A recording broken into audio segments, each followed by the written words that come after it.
Primsters, think you need to have a lot of money and a lot of antiques to get a really good prim look? No, you don't. You can do so much with reproductions that you got secondhand. So let me show you what I did. Here is my living room. This is the most Instagrammable room I have in the house.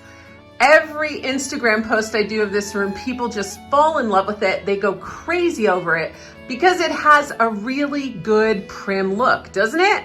I mean, it screams old prim and it kind of screams pilgrim, and it's really great. So let me tell you what I did to this room to give it this look. First of all, I painted the room a brown trim, and I brought that brown into the doors, into the window panes, into everything. And that brown on half of the room up really says old house, doesn't it?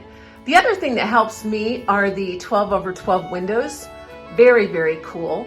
But what I did was I took the curtains off of those windows. I don't need them. And that exposed the windows for what they were. When I had curtains on there, it did not look that, it didn't look like the best windows. It just looked like windows. But now they look really cool. So let's look at everything else in here. All of the paintings are, of course, reproductions, every single one of them. And if you're interested in paintings like that, you can get them on my website, and Clay the Primitive Home. But look at how I've antiqued them. They all have an antique look. They look like they were actual paintings. I don't know if you guys have ever looked into old portraits, but they're cost prohibitive. Very, very expensive. You get people, you don't always get the best paintings, but they are real paintings. These are real paintings done by real artists, good artists, and they are printed on canvas and they look real. Plus I can get bigger sizes. I can get the sizes I want for the room. So that makes it just a really cool way to decorate this house. Now look in this corner. This whole corner is reproductions. These are Windsor chairs that I got from Salvation Army for $10 a piece. Yep, no kidding. And I painted them brown. I spray painted them black, but there's some of that brown showing through. Looks worn, looks original, looks like it was made for this table. This table I purchased from Laney at Country Bumpkins. This is actually a reproduction made by Angel House Designs, and look at that, isn't that cool? I mean, it's a flip-top table, so it also turns into a chair. But this table and chairs look like they were made for each other, and they have that old look. Even here in the corner, this is a table light that actually was dropped off at my garage sale by my cousin, and it didn't sell. And I had it in the pile to get rid of, and then I looked at it and I was like, hey, wait, I know what that is. So I brought that in here. This is also a reproduction. This is from my daughter's house. She purchased it at a craft fair, and I put it over there, and it looks like there's a candle in an old lantern, but the whole thing is just reproduction and cheap. Even this hook, these hooks on this old board, all reproduction.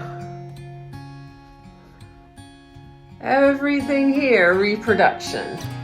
Now, I don't know a lot about this broom because it was left to me by the former owner, but there's a good possibility that's a reproductive craft. And this cape, I purchased that years ago for photo ops, maybe even on Amazon. And you can purchase things like this on Amazon pretty inexpensively, and they look great in your decor. All right, here I have something old. This is actually an antique, and I have it up high so I don't whack into it and destroy it. But that is a Pilgrim era pitcher, and I love it. But so far, I've shown you everything reproduction except for one Pilgrim era pitcher. And of course, the house is reproductive. The house is not a reproduction, the house is original. This chair, this settee, I purchased at Facebook Marketplace, secondhand. It's faded and everything because she had it in a picture window. And I was gonna put it in the barn, but you know what? I was afraid of mice. So that ended up in this room. It is a reproduction. Angel House does wonderful settees and chairs and wing-back chairs and all kinds of chairs and settees. So this is one of them. This is too big for the area. You look at it, it's just oversized and it overtakes that window and this whole wall. So that is gonna go for a smaller, yet really cool reproduction, maybe done on antique legs. And I'll just spin around here a minute and go back to the other later. This is also a reproductive chair from Angel House. Now, reproduction painting, reproduction basket. Now's when we start getting into the real deal.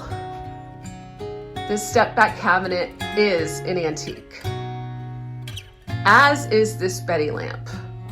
Both purchased from Country Bumpkins. Lainey and Tim find a lot of great antiques. I'm gonna back up here and show you how this antique takes up a good part of the room and sets the stage for this area. So we've looked at this whole area, all reproductions except for that antique. And that antique lends some credibility to the room. It makes things feel a whole lot older. This lamp here, which is broom lantern, I'm sure that's a reproduction. Let's go into this corner over here. Again, more reproductions. The painting, the lantern is a reproduction. The redware pitcher is a reproduction that I bought from Plymouth Plantation, but you know, it is designed after the original, so that's okay. And then the book is actually old. This little table I purchased for $27 at Village Primitives. That is a reproduction flip top table, but how cute is that? All reproductions. That little piece of fabric over there, reproductive weave, public house sign, reproduction. But here's where things start to change. As I back up here, look over at the clock. That is a real early 1800s clock that I picked up at the antique store. That's helping balance all the reproductions. And this little medley of things right smack dab in the middle of my room, which is probably on a reproductive rug, looks really great because that's all old. Everything right smack in the middle of the room is antique. And you're gonna look at it right away, because what's the first thing you see when you look at this? You see that old table all dinged up. It's a little old tavern table with mushroom feet.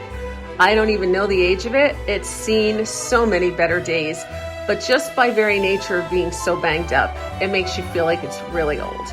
And that big bowl on the table, that's old. That is probably the oldest piece I have in the room, aside from that pitcher.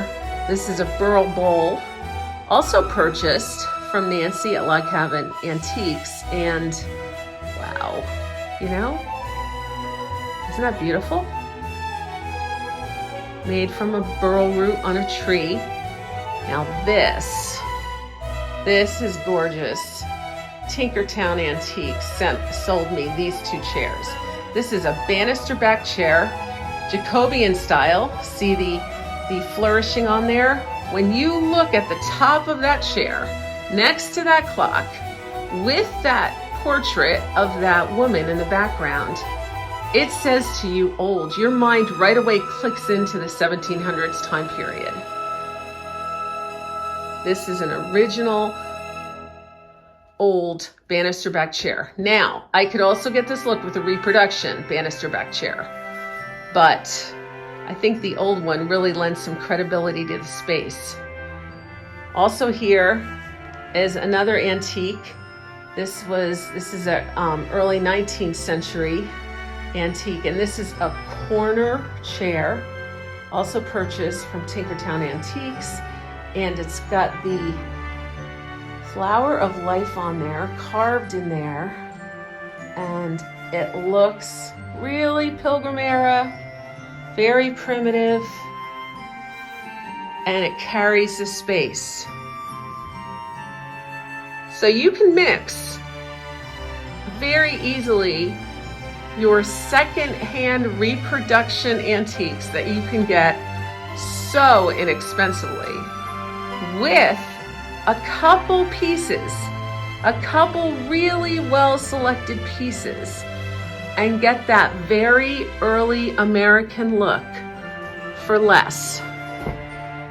Like I said, this is my most Instagrammable room, and it was put together for very little money.